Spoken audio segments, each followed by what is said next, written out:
कस्बा सिरसा के लोगों ने जानकारी दी कि रामायण कालीन स्थिति अनुसार यहाँ के कुछ राजनेता वाल्मीकि जी के मुख्य आश्रम का निर्माण करवा रहे हैं, जो कि वाल्मीकि जी के मुख्य आश्रम के होने की दावेदारी पर खरा उतरेगा और भविष्य में वाल्मीकि जी का मुख्य आश्रम रामायण का रचना स्थल और लवकुश जी के जन्म स्थली के नाम से विख्यात होगा।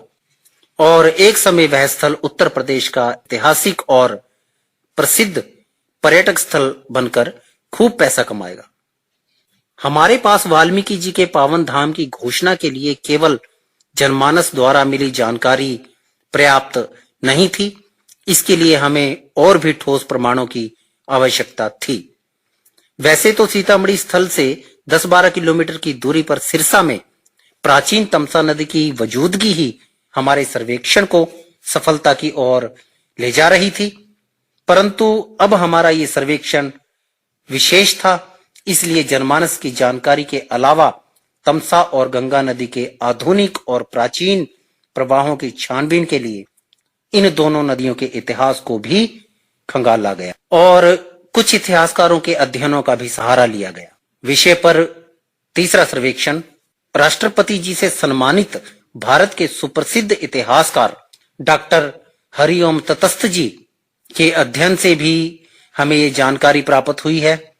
उन्होंने गंगा और तमसा नदी के इस भौगोलिक परिवर्तन का जिक्र अपनी पुस्तक कामद गाथा में किया है और गंगा व तमसा नदी के प्रवाह के फेरबदल को इस मानचित्र के जरिए समझाने की कोशिश की है। और भौगोलिक इतिहासकार पंडित मोहनलाल वैद्य, चंद्र प्रकाश मित्तल, डॉक्टर कैलाश नाथ काटजू और अयोध्या प्रसाद पांडे, इन सभी ने गंगा नदी की प्रलयकारी बाढ़ का समर्थन किया है। इनका मत है कि गंगा नदी के मौजूदा प्रवाह गंगा नदी में आई प्रलयकारी बाढ़ का ही प्रमाण है। गंगा नदी में ये बाढ़ कब आई, इसके बारे में इन सभी विद्वानों का अनुमान अलग अलग है। संभावना है कि उसी समय परिहर और बिठूर के पास बहने वाली गंगा नदी की भौगोलिक स्थिति में भी परिवर्तन हुआ हो। श्री रामाचार्य पांडे जी भी अपनी पुस्तक में गंगा और तमसा नदी की धाराओं में परिवर्तन का वर्णन करते हुए लिखते हैं कि संभावना है कि यह परिवर्तन लगभग सन 1500 के आसपास हुआ होगा। जनमानस और इतिहासकारों से एक मत प्रमाण मिलने के बाद मुझे अंधेरे में रोशनी की किरण नजर आ गई और मेरा निजी मत था कि अगर विशालकाय गंगा नदी में प्रलयकारी बाढ़ आई थी तो उसके भौगोलिक अवशेष भी जरूर मौजूद होंगे और मैं इस भौगोलिक परिवर्तन के जिंदा सबूत परखने का इच्छुक था और निजी खोज के तथ्यों के आधार पर ही वाल्मीकि जी के मुख्य आश्रम के विवाद को बासबूत सुलझाना चाहता था। इसलिए अब मेरा केवल यही अंतिम परीक्षण ध्वस्त हुई तमसा नदी के अवशेषों को खोजना ही बाकी रह गया था, जो कि मुझे सबसे जटिल कार्य लग रहा था। विशाल काय गंगा नदी का संपूर्ण सर्वेक्षण यात्रा करके करना बहुत ही कठिन था, इसलिए गूगल अर्थ की सहायता से मैंने अयोध्या की ओर से दक्षिण दिशा और सिरसा से पूर्व दिशा की ओर बहने वाली गंगा नदी की धाराओं और आसपास का कई किलोमीटर तक बारीकी से निरीक्षण किया। जनमानस और इतिहासकारों से प्राप्त सुरागों के आधार पर आखिरकार मुझे गंगा और तमसा नदी के मौजूदा संगम सिरसा से लगभग 10-12 किलोमीटर की दूरी पर पूरब में गंगा नदी की उत्तरी दिशा में ध्वस्त हुई तमसा नदी के कुछ अवशेष गूगल अर्थ पर नजर आए। सीतामढ़ी स्थल पर चल रहे तमसा नदी के पेचीदा सर्वेक्षण के विषय में जनमानस के व्याख्यान, इतिहासकारों के अध्ययन और समय के सर्वेक्षण के बाद मैं आप सभी के सामने ये प्रमाण रख रहा हूं। कृपया ध्यान से देखिए और समझिए कि गंगा और तमसा नदी के प्राचीन प्रवाह में ये फेरबदल कैसे और कहां हुआ और किस तरह सीतामढ़ी वाल्मीकि जी का आश्रम गंगा नदी की दक्षिण दिशा से उत्तर की ओर चला गया।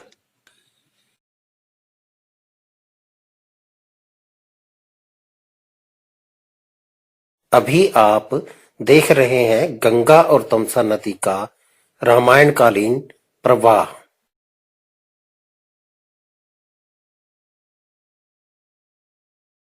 कुछ विद्वानों का मत है कि छठी शताब्दी के आसपास गंगा नदी में प्रलयकारी बाढ़ आई और उस समय गंगा नदी के प्रवाह में अनेकों फेरबदल हुए। लोक मत है कि उस समय ही गंगा की धारा जो वाल्मीकि जी के आश्रम से उत्तर दिशा की ओर बहती थी, बदलकर दक्षिण दिशा की ओर बहने लग गई। आइए मैं आपको प्रमाण सहित जानकारी देता हूं कि गंगा के प्रवाह में ये फेरबदल कैसे हुआ। छठी शताब्दी में गंगा में जो प्रलयकारी बाढ़ आई, उसके कारण प्रयाग में गंगा नदी ने अपनी नई धारा का निर्माण किया और तमसा नदी की तरफ बहने लगी। सिरसा कस्बे के दुमदुमा गांव में गंगा नदी ने तमसा नदी को अपनी चपेट में लिया और तमसा नदी गंगा नदी में विलीन हो गई। दो नदियों के टकराव की वजह से उस स्थल पर भयंकर तबाही हुई और बड़े बड़े जलाशय बन गए। ये देखिए गंगा नदी की बाढ़ का दृश्य कि कैसे गंगा नदी ने तमसा नदी को अपनी चपेट में लिया।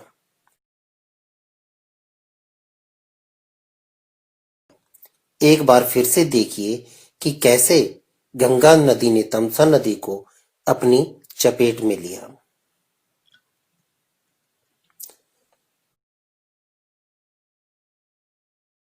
वाल्मीकि जी के आश्रम के नजदीक पहुंचकर गंगा नदी ने तमसा नदी को ध्वस्त करके छोड़ दिया। एक बार फिर से देखिए कि गंगा नदी ने तमसा नदी को किस तरह ध्वस्त किया और अपने पहले बहाव में जा मिली, जिस कारण वाल्मीकि जी के आश्रम के नजदीक बहने वाली तमसा नदी जल रहित होकर पूरी तरह ध्वस्त हो गई और धीरे धीरे गंगा और तमसा नदी का प्राचीन प्रवाह सूखकर लुप्त हो गया।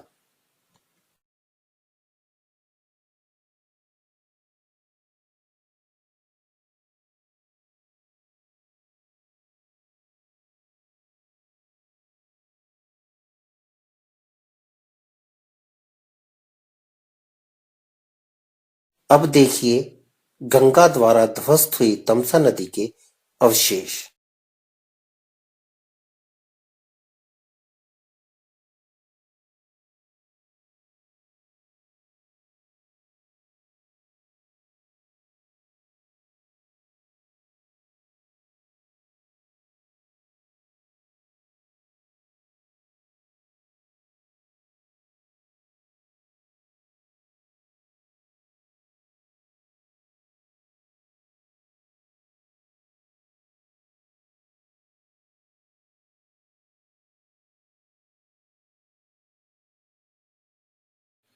भूगोलिक सर्वेक्षण की 100% सफलता और आश्रम की प्रामाणिकता के अंतिम जिंदा सुराग परखने के उद्देश्य से मैं जा पहुंचा सीतामढ़ी धाम और वहां से मैं गया लगभग 1 किलोमीटर दूर गंगा और ध्वस्त हुई तमसा नदी के तट पर, जहां वाल्मीकि जी का एक प्राचीन मंदिर सुशोभित था और मिला वहां के प्रधान पंडित महेश्वर प्रसाद मिश्र जी से। जैसे योजना है ना, यहाँ गांव के लोग बनवाए थे, फिर लिखा भी है ना, लिखा भी सीतामढ़ी मंदिर जाने का रास्ता।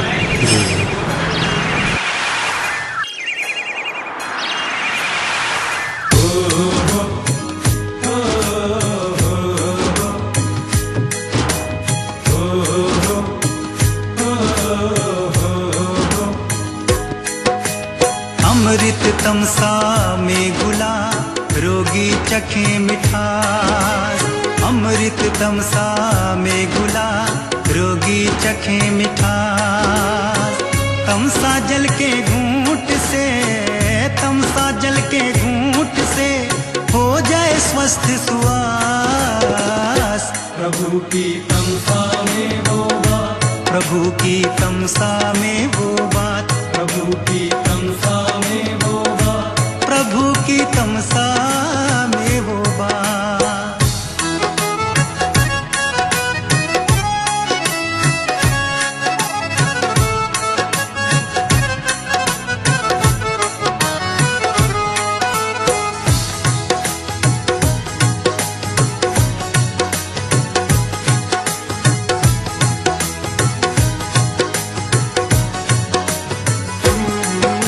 नदियाँ बड़ी जहान में ये सबकी सरताज, ये सबकी सरताज, ये सबकी सरताज। हो मिटते दर्द स्नान से जिनका नहीं इलाज, जिनका नहीं इलाज, जिनका नहीं इलाज। हो नदियाँ बड़ी जहान में ये सबकी सरताज, मिटते दर्द स्नान से जिनका नहीं इलाज, जिनका नहीं इलाज।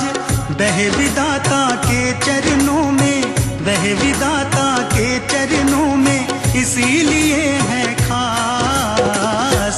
प्रभु की तमसा में वो बात, प्रभु की तमसा में वो बात, प्रभु की तमसा में वो बात, प्रभु की तमसा में वो बात।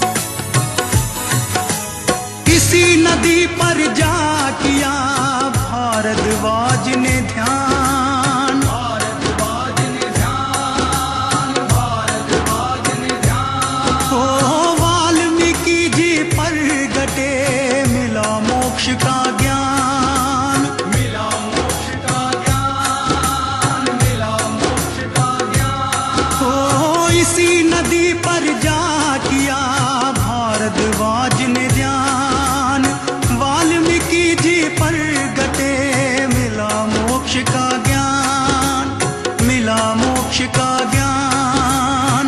मोक्ष की जिनको प्यास थी, मोक्ष की जिनको प्यास थी, उनकी बुझी प्यास। प्रभु की तमसा में वो बात, प्रभु की तमसा में वो बात, प्रभु की तमसा में वो बात, प्रभु की तमसा में वो बात।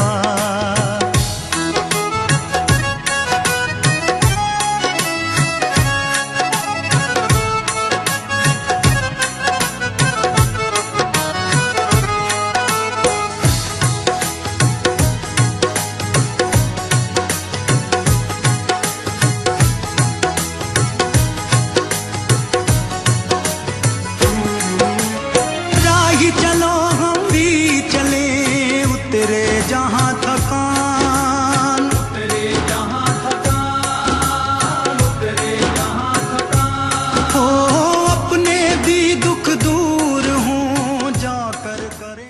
मैंने उनसे इस स्थल के वाल्मीकि जी के मुख्य आश्रम के होने के प्रमाण दिखाने हेतु निवेदन किया। श्री हरिप्रसाद व महेश्वर प्रसाद जी ने यहाँ की स्थिति की जानकारी दी। राही चलो गंगा यहाँ से परे पार है, तो गंगा को पार किया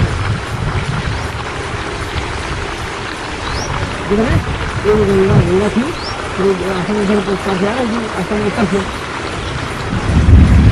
गंगा तो पकड़ने लिए अपनी गंगा को पकड़ने लिए है।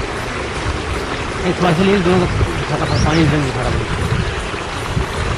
सारा के लिए दूर तक देते हैं अपनी गंगा को खाली है। प्रभु की तमसा में वो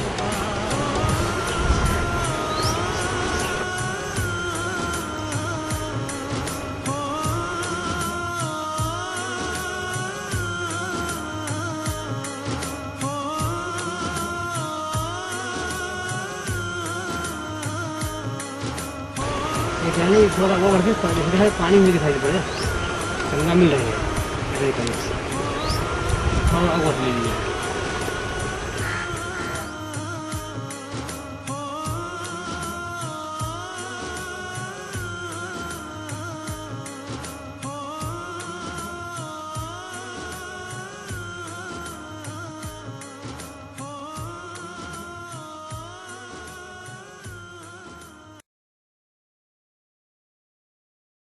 तमसा और गंगा नदी की धारा में परिवर्तन होने की वजह से ही वाल्मीकि जी के प्राचीन आश्रम की भौगोलिक स्थिति में फेरबदल हुआ है।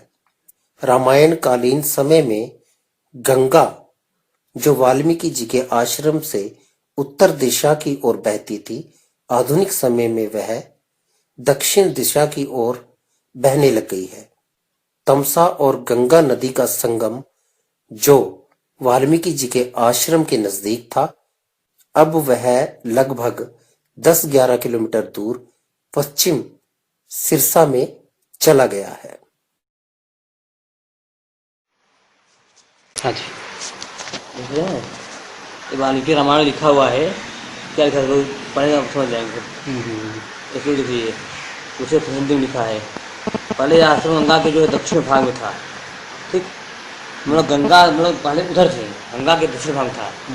पहले आश्रम क्या था, गंगा मतलब गंगा उधर थी और गंगा के दक्षिण भाग आश्रम पहले था। बाद में आज क्या है, आज गंगा के उत्तर हो गया है, ये लिखा है ना। तो लिखा है कि गंगा याथ परे पारे वाल्मीकेस्तु महात्मन है आश्रम दिव्य संकाश्रम तमसा तीर्थमास्ते है, ठीक। सत्यताम विजय देशे विशेष नंदन शीघ्र मागत सौमित्र रामायण लिखा है कि गंगा के उस पार, ध्यान दीजिए कुछ को, गंगा के उस पार बोलो, गंगा जो थी, गंगा इधर थी, गंगा के उस पार तमसा के तट पर, मतलब गंगा उधर थी और आश्रम यहाँ था, आश्रम बगल इस इधर तमसा थी, देख रहे हैं लिखा है। गंगा के उस पार तमसा के तट पर महात्मा वाल्मीकि मुनि का दिव्य आश्रम है, हे रघुनंदन उसी आश्रम के निकट निर्जन वन में तुम सीता जी को छोड़ करके शीघ्र लौटाओ, ठीक। बिल्कुल सही लिखा है। सत्यानंदन तुम मेरी सज्ञा का पालन करो, तो वही असली जगह है। आप बता रहे हैं वाल्मीकि रामायण की बात है, वाल्मीकि रामायण में मुख्य चीज है, उसका कौन ग्रंथ है, वाल्मीकि आश्रम का जी। वही जगह है, इसको आप नोट कर लीजिए मोबाइल में। ये स्थान कोई स्थान नहीं है, आप पंजाब से हैं तो आप मेरे बता दीजिएगा असली जगह है वाल्मीकि आश्रम। और कुछ पुरातन अवशेष भी दिखाए, जिससे ये सहज ही सिद्ध होता है कि प्राचीन समय में यहाँ ऋषि मुनियों का कोई तपोवन था। इस स्थल की खुदाई से प्राचीन कुआं, हवन कुंड, शिलाएं और कुछ पाषाण मूर्तियां भी उपलब्ध हुई थी। मैंने उनके द्वारा दिखाए गए सभी प्रमाणों और सभी भौगोलिक परिस्थितियों को बहुत ही बारीकी से परखा।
विषय पर चौथा सर्वेक्षण।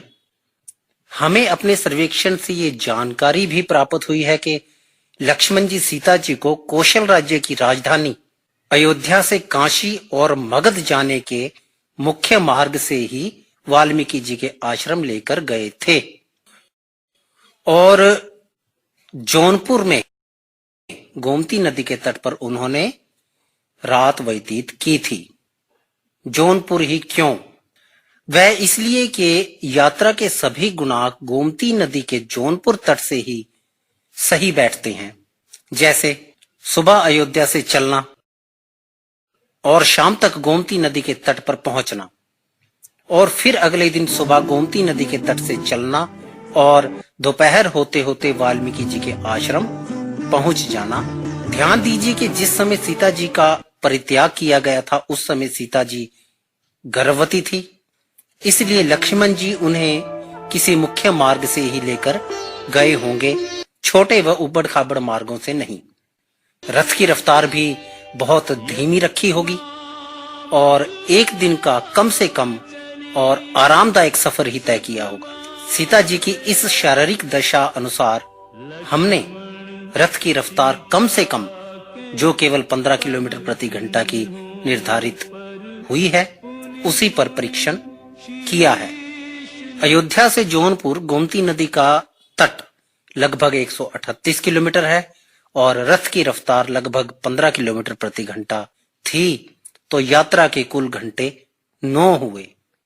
इस गुणांक अनुसार बड़े ही आराम से शाम तक वह गोमती नदी के तट पर जा पहुंचे। इसी तरह जौनपुर से सीतामढ़ी आश्रम लगभग 83 किलोमीटर, रथ की रफ्तार लगभग 15 किलोमीटर, यात्रा के कुल घंटे 5.5 हुए और इस तरह रामायण से प्राप्त सुराग अनुसार दोपहर होते होते वह बड़े ही आराम से वाल्मीकि जी के आश्रम पहुंच गए। अब आप देखिए वाल्मीकि जी के अन्य आश्रमों की अयोध्या से दूरी और खुद निर्णय ले लीजिए कि सीता जी की गर्भावस्था में अयोध्या से 1.5 दिन में वाल्मीकि जी के किस आश्रम में पहुंचना संभव है और किस आश्रम में नहीं, और गोमती नदी के किस तट से किस दिशा में यात्रा का गुणांक सही बैठता है। अगर रथ की रफ्तार और कम होती तो वाल्मीकि जी के सीतामढ़ी आश्रम में ही 1.5 दिन में पहुंचने की 100% संभावना होगी और अन्य किसी स्थल पर 1.5 दिन में पहुंचने की संभावना उतनी ही घटती चली जाएगी। वाल्मीकि जी के सभी आश्रमों की अयोध्या से दूरी इस प्रकार है। अयोध्या से रामतीर्थ अमृतसर 969 किलोमीटर कम से कम दूरी और सीधा मार्ग। अयोध्या से सीतावाड़ी कोटा 563 किलोमीटर। अयोध्या से वाल्मीकि नगर चंपारण 263 किलोमीटर। अयोध्या से सीतामढ़ी भदोही 221 किलोमीटर वाया जौनपुर। अयोध्या से बिठूर कानपुर 240 किलोमीटर। अयोध्या से लालापुर चित्रकूट 258 किलोमीटर। चलिए अब मैं आपको ये दूरी बढ़ते क्रम में भी दिखा देता हूं। इससे ये आंकड़े साफ हो गए हैं कि चाहे जैसे भी गुणांक लगा लें, सीतामढ़ी आश्रम ही अयोध्या के नजदीक है और यात्रा के सभी गुणांकों की कसौटियों पर खरा उतरता है। अब दूरी के इसी विषय पर दूसरा प्रमाण यह है कि लक्ष्मण जी सीता जी को वाल्मीकि जी के आश्रम छोड़ने के पश्चात किसी दूसरे वन प्रदेश से होते हुए वापस अयोध्या लौटे थे और वाल्मीकि जी के आश्रम से चलकर केशनी नदी के तट पर उन्होंने अपनी रात व्यतीत की थी। परंतु आश्रम में जाते समय गोमती नदी के बाद किसी और नदी को पार करने का कोई उल्लेख रामायण में दर्ज नहीं है, क्योंकि केशनी नदी जौनपुर से पहले ही गोमती नदी में मिल जाती है। यहां से ये सिद्ध होता है कि जौनपुर होते हुए ही वाल्मीकि जी के आश्रम पहुंचे थे और इस तरफ से केवल और केवल सीतामढ़ी आश्रम ही सामने आता है। इन सभी भूगोलिक परीक्षणों से यह सिद्ध होता है कि महानदियों के बहाव की दिशा में 10-20 किलोमीटर के फेरबदल संभव हैं।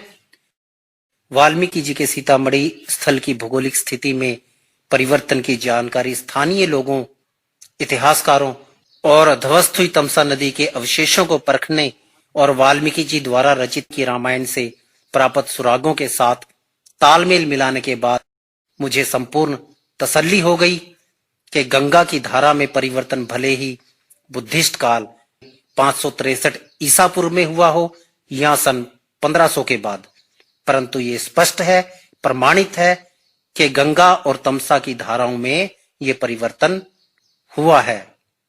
सभी प्रकार के सुरागों, प्रमाणों और सर्वेक्षणों के पेचीदा मंथन के बाद अगर हम वाल्मीकि जी के सीतामढ़ी आश्रम को गंगा और तमसा नदी के भौगोलिक परिवर्तन से पहले की दृष्टि से देखते हैं तो वाल्मीकि जी का ये स्थल गंगा और तमसा नदी के संगम पर और अयोध्या की ओर से गंगा नदी के पार दक्षिण में ही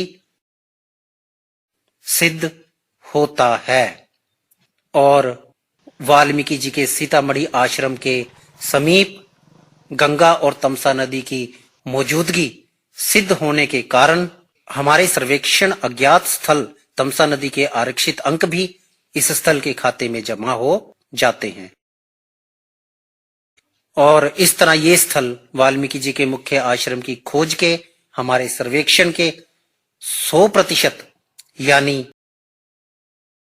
12 में से 12 अंक प्राप्त कर चुका है। इसलिए हम अपने सभी सर्वेक्षणों के आधार पर सीतामढ़ी भदोही उत्तर प्रदेश में स्थित वाल्मीकि जी के इस आश्रम को वाल्मीकि जी का पावन धाम, रामायण का रचना स्थल और लव कुश जी की जन्म स्थली घोषित करते हैं।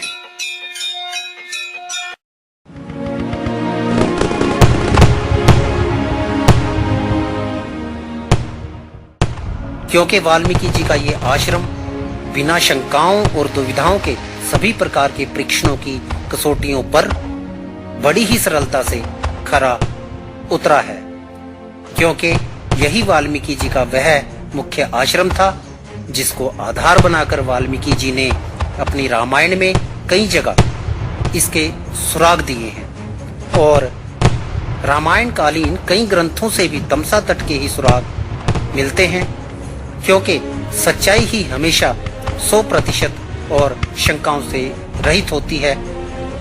केवल जरूरत होती है उस शुद्धता को लगन से परखने की।